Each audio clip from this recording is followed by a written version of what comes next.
This is ContactTalkRadio.com. Consciousness in action. And you are taking action into your consciousness by tuning into Contact Talk Radio. And on TuneIn.com, Ping.fm, and UpSnap Mobile. Contact Talk Radio.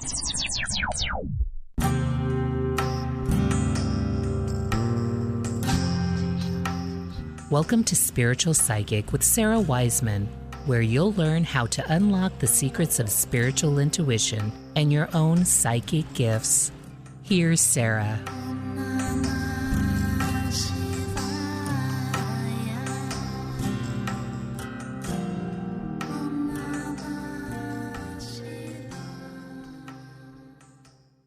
Welcome, everybody, to Visionary Psychics. I'm Sara Wiseman, and we are here with DEANN BURCH, and we're just going to talk about spiritual intuition and DEANN's process and sort of what happens when you're on this path for a while and have this really consistent practice, how your life changes. So DEANN, welcome. So thank you. You've been doing this stuff long before we met each other. What's your history in terms of how long you've been reading and how that happened for you? I was born into a family that was very open to psychic, intuitive arts. My dad was a natural healer, and he was known for healing all the animals in the neighborhood. He started healing when he was about 4 years old, and he was healing the animals on the farm when they were growing up. And my mom was a psychic medium, and she came from a long line of psychics and mediums in her family, and herbalists and healers. So it wasn't far-fetched that we would be raised that way. However, when I came along, I was always emotional. I was crying all the time or upset about things. I'd walk into, not even walk, I'd crawl into someone's house and would be emotional. And Mom and Dad figured out real quick that my empathic abilities were pretty strong. And so they started me meditating, mindfulness practices, connecting with my chakra energies when I was 3 years old. Wow. And so I've been working on knowing what's me, what's someone else, and figuring out what it was, because they were insistent that we be integrated fully into the world and yet still not deny these abilities that we have. Whereabouts were you growing up at this time? Southern California. I'm about 4 miles from Disneyland. Mm-hmm. So my dad was from Oklahoma, and my mom comes from Tennessee area.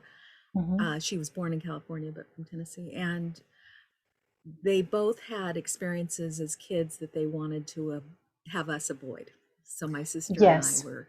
Right. So in giving you this gift of so many kids are this deep empathic nature, deeply sensitive, and then they're told that doesn't exist, or you're making it up, or you're incorrect, and you were told you're absolutely correct. Let's give you some gifts to strengthen your ability to be sensitive and also your ability to have wonderful boundaries. So that's a remarkable gift that they gave you that way.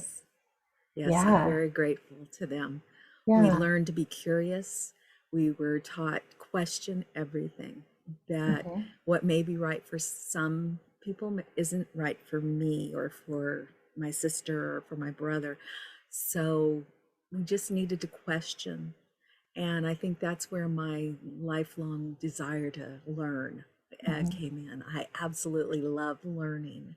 And so I've studied under a lot of different teachers. I've met amazing people, and some I agree with, some I don't. I respect and admire almost everyone I've met. That I just love the desire that's there. Well, it's so interesting. I didn't come to this path formally until my 40s, and prior to that, I was the sensitive child who was not taught any skills, just like suffer through that, okay? But it's interesting how when you're more in this mainstream culture, and that's the only culture you know, or some pocket of dominant culture, and then you head out and you realize there are so many people all over the world who are deeply spiritual, deeply connecting. It's almost like this sigh of, Yes. it's not just me or you, it's so many people.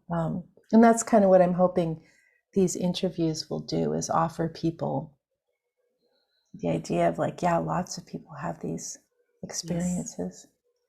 When I you work, worked yeah, go ahead. No, you go ahead. I worked in higher education for all my career. I almost 40 years working in community college. And this way of connecting with people isn't academically accurate. We need research behind things. I need not to say, when a student comes into my office, I was a career development facilitator, and they say, what should I do with my life? And psychically, I'd have one mode, but I needed to stick within the culture of higher academics. And yet my office became the sacred space on campus. It became the place where people would come just to listen to the little fountain and the colors and the emotions, and it was this safe space throughout the campus for the president of the college, for the Yeah. chancellor of the district. It was, everyone would come to my office for a little piece, and I think it Right. was being able to integrate Yes. mindfulness Yeah. practices. And holding that space. There's always somebody. I remember similar, I was working in just advertising in Seattle, and I had this was at the time of cubicles, and Oh, I had my little cubicle in the back, and it was the same thing. I was one of the few copywriters lucky enough to have an extra chair. And so the chair was always there, and the chair was always filled. And I don't even know how I did my work, because mostly I was just talking to people. And that idea of a lot of people in this work, they notice from an early age, people are seeking out that centered space, even though I didn't even know yet that this would be my path. wow. When you have somebody come in to do a reading with them, what are some of the first things that you do to prepare, or what are some of the first things that you are looking for, or how do you begin that they arrive and then you're like, okay, what do you do? I had someone recently who just sent me an email, and she said, I need a reading. And as soon as that door is opened, as soon as I'm invited in, then I start picking up impressions. And so as soon as someone connects with me, I start making notes. I have a notebook, and I'll have visions, I'll have meditations. I'm an astrologer. I started astrology when I was 10. I realize as an adult that there's a lot of gaps in my learning. So I've continued to learn through different teachers. I found out that there's a lot I don't know, regardless of when I started. And so I have developed a system of like individually curated astrological charts for people in terms of their past, their present, their future, related to whatever their concerns or their issues are. So I blend that with the intuitive. I'll sometimes be drawn to do a tarot reading, or sometimes I'll just go for a walk and I'll hear messages. So it's really on the energy of the person I'm working with, of what direction I take. And I'm open to anything. I've worked with stones. There's sometimes when I'll just think, oh, this person really, I want them to grab some lapis or some tiger's eye, and I see them in a business meeting and holding this tiger's eye. So I will share that with them. So there's no set pattern to what So I you do. have like a pretty big toolbox, Yeah. and you just are guided to like, okay, what am I going to use today? Yeah. Or what Yeah. what needs to be used? What needs Yeah. to be used? And is there any correlation between who shows up and what you use, or do you notice any patterns in the people that you're seeing at this point in time? One thing that my dad always taught me, I always go back to my foundation there, is you work with the person's mode, where work with what they're comfortable with. Right. So I don't use tarot if that's something that someone doesn't like. Right. And I will talk to them. What's your familiarity? What is your understanding? What do you like? So I can work within anything. That sounds odd, but I'm not connected to it. It's for them. So whatever they need in that reading is what I'll provide. I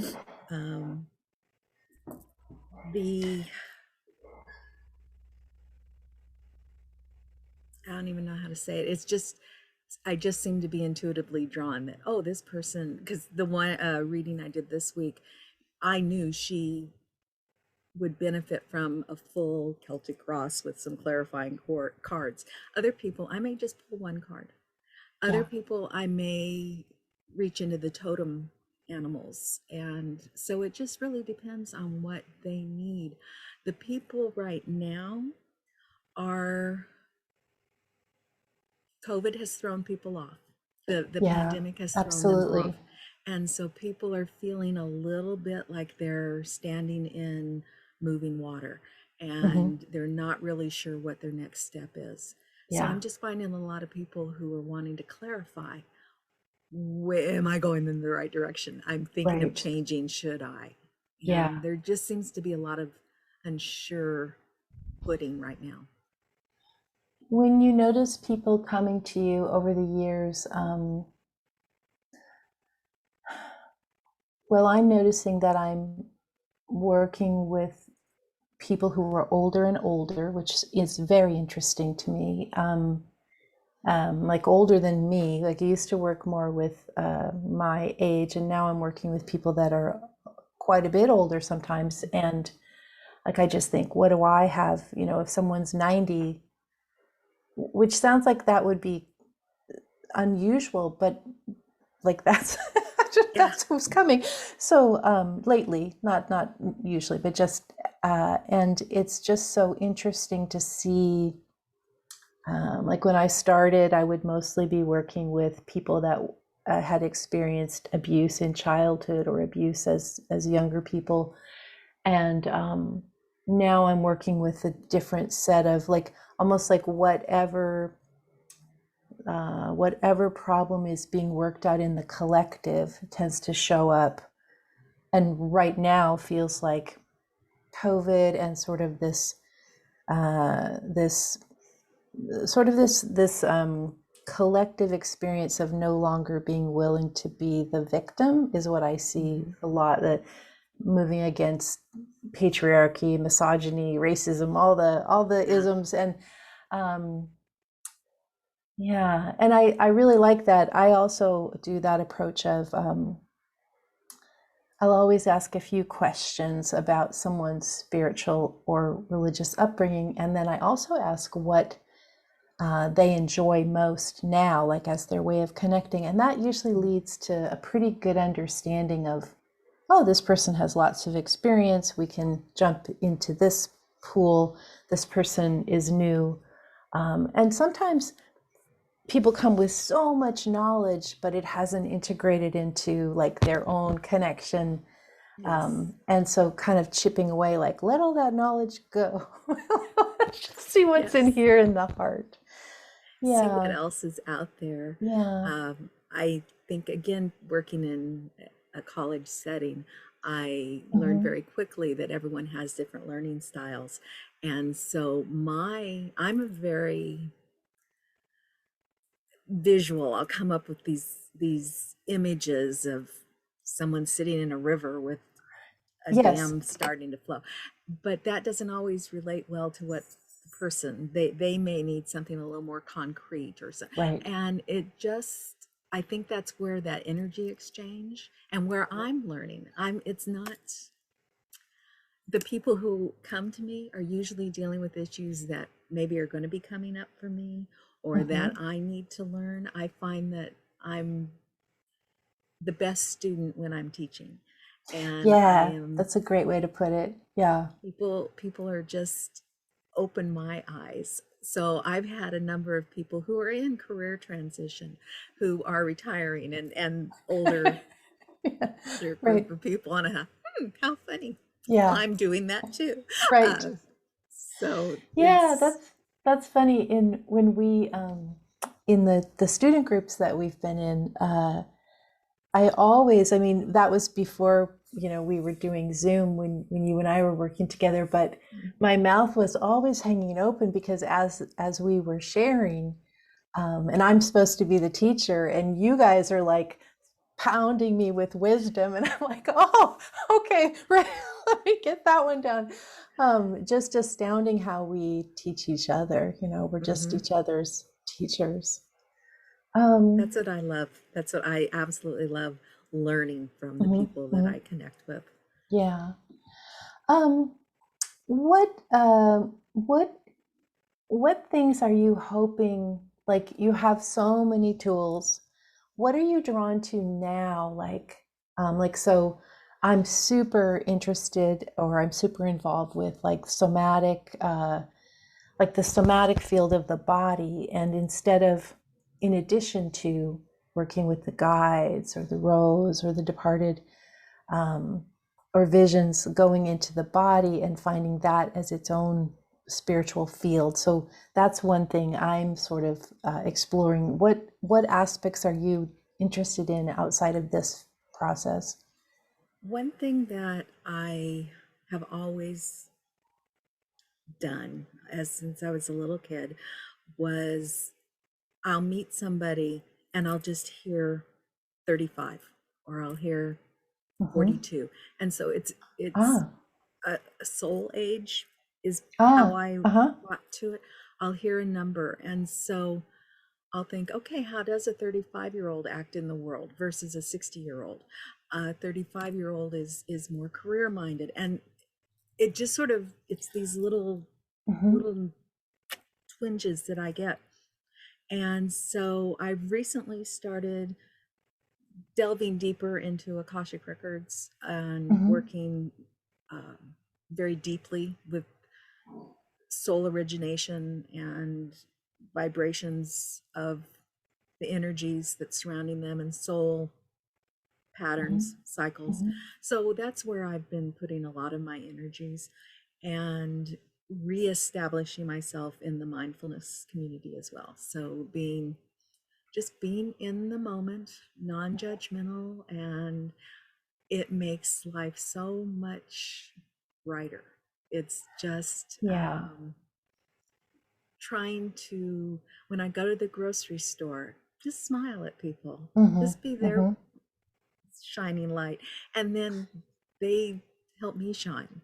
Right. So I'm grateful. I guess that's where I'm at right now. There's a lot of gratitude, mindfulness, and soul connections. So you're out there being the light, like you were doing that with your office, and now you're just doing guerrilla light bringing in the grocery store, just like stealth light, like that's great. Well, that can shift everything. I was getting my flu shot the other day, and it was so busy, and it was the after work hours for most people, and people were so cranky, just like, ah, and the line was very long, and when it was my turn to go into the little booth, like the shot giver guy was so harried and stressed, and I just did that too. I kind of just relaxed and brought my center and put us both in a bunch of love. And by the end, he was laughing, and it's like we can shift things just by our intentionality and our paying attention to what the vibe is. And sometimes that's enough. I don't know what happened with that person, but I would imagine whenever we shift the vibration up, it's not just one person that's brought up. Right. It's so we kind of have that offering to bring to people. Yes. A lot. Yes. Well, is there anything? Yeah. Is there anything you'd like to add? Or I'm going to give everybody how to contact you later below, but anything else that you'd like to say or mention?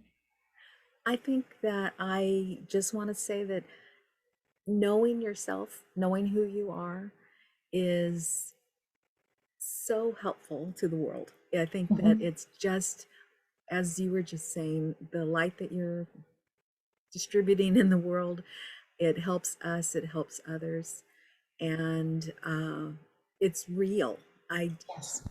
I think that's one of the things, is that people often separate their spirituality from going grocery shopping and doing the laundry and doing the day-to-day things, but it's all integrated. And so that's where I'm at, is just living in the moment, living day to day, and being grateful for each breath we take. Oh yeah, this life is so amazing. It's just remarkable. It's really so, yeah, even the rough parts, it's still such a feast. So yes. Well, yes. DEANN, thank you so kindly for being with us. It was great to talk with you, and we'll be in touch talking soon. to you.